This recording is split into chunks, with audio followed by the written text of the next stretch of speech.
Okay, students, in this that is lecture number 4, we will discuss the solutions of central problem. That is, in this we will understand what are the solution available for central problem जो पहले मैंने discuss करी थी, that is what to produce, how to produce, and for whom to produce. So let us start with this particular presentation.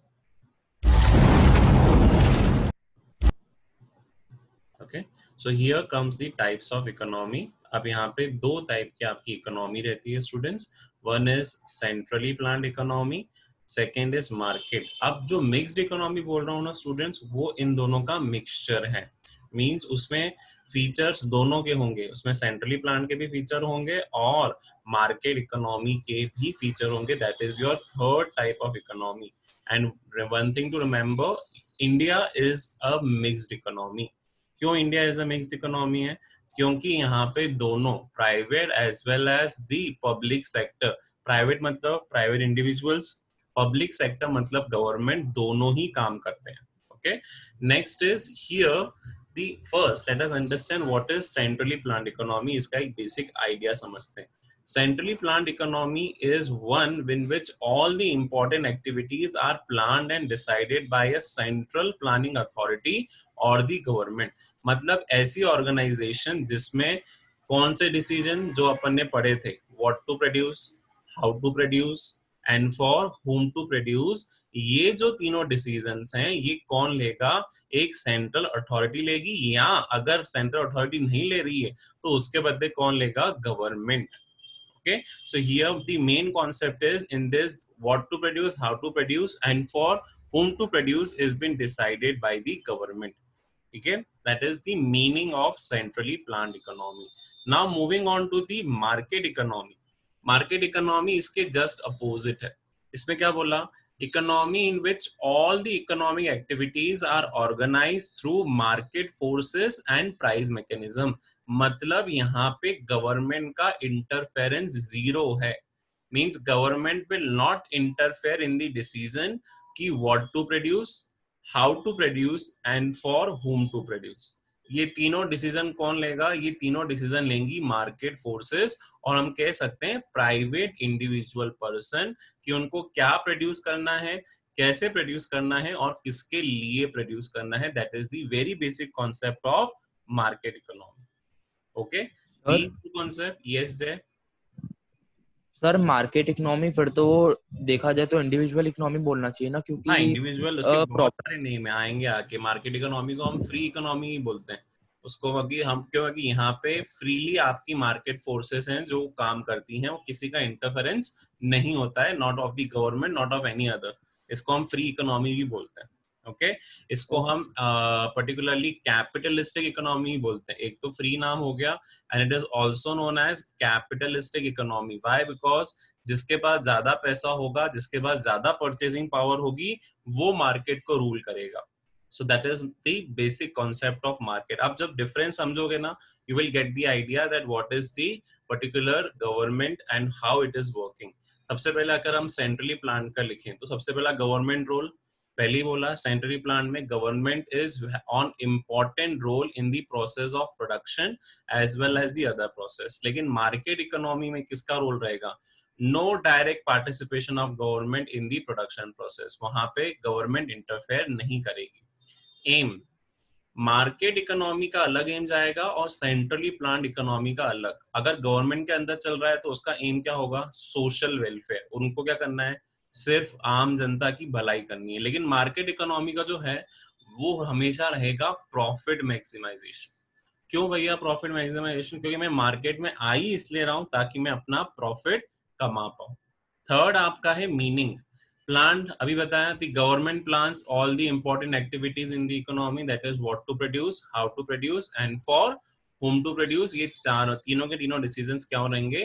That will be taken by the government. और यहाँ all economic activities are organise through market forces of demand and supply. मतलब जिसकी ज्यादा demand होगी हम वो produce करेंगे, जिसकी कम डिमांड होगी हम वो प्रोड्यूस नहीं करेंगे. ये डिसीजन किसके ऊपर रहेगा? इंडिविजुअल पर्सन के ऊपर. फिर आ जाते हैं एलिमेंट ऑफ कंपटीशन. यहाँ पे कोई कंपटीशन एग्जिस्ट ही नहीं करता, क्योंकि गवर्नमेंट ही सब कुछ डिसाइड कर रही है. कोई कॉम्पिटिटर आएगा ही नहीं गवर्नमेंट के अगेंस्ट. दूसरा, coming to this here is market economy, here competition is very much, क्योंकि आपके सामने बहुत सारे मार्केट फोर्सेस अवेलेबल हैं, यहाँ गवर्नमेंट का कोई रोल नहीं है, इसलिए कंपटीशन इंक्रीज भी हो जाता है। अब देखो बेटा, यहाँ पे मैंने एक शॉर्ट फॉर्म बनाया है, this is basis, and the basis आपने क्या करा, गेम के तौर पे एक शॉर्ट फॉर्म बना, G is for government role, A is for aim, M is for meaning, and E is element of competition. तो ये 4 पॉइंट हो गए। अगेन अगर ये 4 मार्क क्वेश्चन होगा तो आपको इजीली आ जाना चाहिए कि differentiate between planned economy and market economy. Is this clear students? Planned और मार्केट इकोनॉमी समझ में Yes, आ sir. गया, centrally planned Yes, and sir. Market economy. Yes, आगे sir. बढ़ जाऊं, अब आ जाते हैं अपन जो Yes, sir. थर्ड इकोनॉमी आपको बताया। थर्ड इकोनॉमी कौन सी होती है? मिक्स्ड। तो मिक्स की देखो यहाँ पे डेफिनेशन बहुत अच्छी दी हुई है। Mixed economy is a system in which public sector मतलब government, okay, in which public sector and private sector मतलब individual are allocated their respective roles in promoting the economic welfare of all sections of community। मतलब यहाँ पे दोनों ही अपने role पे रहेंगे। कौन दोनों? गवर्नमेंट भी और प्राइवेट इंडिविजुअल्स भी। मतलब ऐसी इकोनॉमी सिस्टम जहाँ पे तीनों डिसीजन मिलके लिए लेके जाएंगे। मतलब कौन कौन से तीनों डिसीजंस? वही, what to produce, how to produce and for whom to produce. ये जो तीनों डिसीजंस हैं, ये कौन डिसाइड करेगा? ये डिसाइड करेंगे दोनों मिलके, गवर्नमेंट भी और प्राइवेट इंडिविजुअल्स। देखिए सिंपल एग्जांपल ऑफ इंडिया, यहाँ पे आप देखोगे कुछ सेक्टर गवर्नमेंट के अंदर है और कुछ सेक्टर प्राइवेट के अंदर है। देखो सिंपल एग्जांपल लेते हैं, take the example of railways. किसके अंडर है रेलवेज? किसके अंदर है? Sir, government. गवर्नमेंट के अंदर। Sir, और government. प्राइवेट पर्सन है, take the example of Delhi Metro, take the examples of other private, suppose Reliance. तो यहाँ पे प्राइवेट इंडिविजुअल्स भी काम कर रहे हैं और गवर्नमेंट भी अपना काम कर रही है towards the welfare of section of society. अब आपको एक और एग्जांपल दो, तो बॉम्बे में बेटा रिलायंस बिजली भी सप्लाई करती है। In Mumbai Reliance also supply electricity. तो वहां पे दो हैं, ऐसा नहीं कि बस सिर्फ रिलायंस सप्लाई करेगी, गवर्नमेंट जो बॉम्बे की वो भी इलेक्ट्रिसिटी सप्लाई करती है। तो यहाँ पे दोनों ही वर्क कर रहे हैं, किसके लिए? Towards the welfare sections of the community. तो यहाँ पे दोनों ही अपने रोल पे रहेंगे, यहाँ तो government as well as the. अब ये लास्ट, इसमें क्या बोला? What, how and for whom। Mixed economy के अंदर क्या क्या होगा? It is determined partly by consumer preferences and partly by government. Consumer क्या करेगा? अगेन डिमांड एंड सप्लाई, तो उसके लिए कौन बैठा है? इंडिविजुअल। लेकिन गवर्नमेंट भी अपना रोल देगी, क्योंकि किस कंज्यूमर की demand, suppose he is not able having the purchasing power, तो उनको फुलफिल कौन करेगा? Government. How to produce, again कौन डिसाइड करेगा? प्रोड्यूसर्स। और दूसरा कौन डिसाइड करेगा? गवर्नमेंट। गवर्नमेंट सोशल वेलफेयर को ध्यान पे रख के प्रोडक्शन टेक्निक निकालेगी। उसके बाद determine ये allow for whom to produce, it is determined partly by purchasing power, मतलब वही individual capacity, and partly by government preferences। government is there only to represent the social welfare। ये याद रखना, India में सोशल वेलफेयर किसके according चलता है? Government. पर इंडिया में आपके बड़े बड़े इंडस्ट्रियलिस्ट भी हैं, तो क्या कर रहे हैं? these industrialists are working towards what? profit maximization। अब वो प्रॉफिट मैक्सिमाइजेशन के वर्क पर वर्क कर तो रहे, लेकिन they are giving 100% consumer satisfaction also, पर provided they are targeting which consumers? They are targeting rich consumers, they are not targeting any middle class और पुअर कस्टमर्स। ओके, सो ये particular session था today's, that was particularly mixed economy and your system.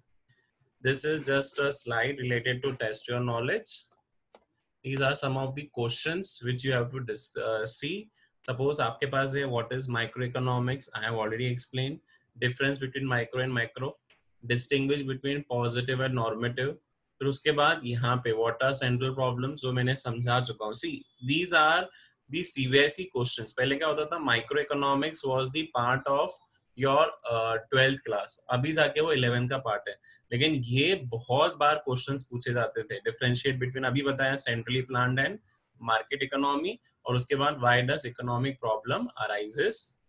आपके पास वो 3 reasons क्या है economic problem, क्यों rise होती है, याद बताया था Jay? I have told you what are the why the Yes, sir. Economic problems, क्या था उसका answer? Arise. Human sir wants, उसके भी 3 प्रॉब्लम्स थे sir. Human wants are unlimited. फिर यस, उसके बाद ये एक सेकंड सर.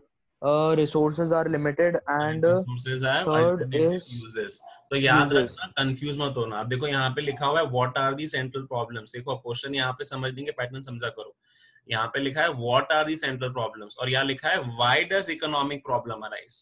तो क्वेश्चन के पैटर्न को समझा करो. अब पीपीसी तो तुम्हारा काम का नहीं है क्योंकि ये तो पूरा पूरा गया आपके कोर्स से, बिकॉज पीपीसी अब पूरा हट चुका है. फिर अगेन ये पीपीसी वाला भी हट चुका है. अब बचा आपके पास last, define opportunity cost by giving an example. इसमें आप वो वाला एग्जांपल दे सकते हो तो मैंने बताया था, job A and job B वाला. याद है कि जॉब ए 40,000 देती है और जॉब बी सपोज जॉब देती है है 50. 30,000. कुछ सर नेक्स्ट एग्जांपल ले सकते हो. तो next best alternative. Opportunity cost क्या बनेगा इसमें? जॉब बी, क्योंकि जॉब बी. अपॉर्चुनिटी कॉस्ट क्या है? Next best alternative. Alternative. Some of the questions from your first. Okay, do take the screenshot. फिर उसके बाद आगे बढ़ता हूँ मैं. Okay, these are some of the questions. Now moving take. further. हाँ ले लो बेटा. Okay, I hope you are able to understand the particular presentation. Thank you for listening me while.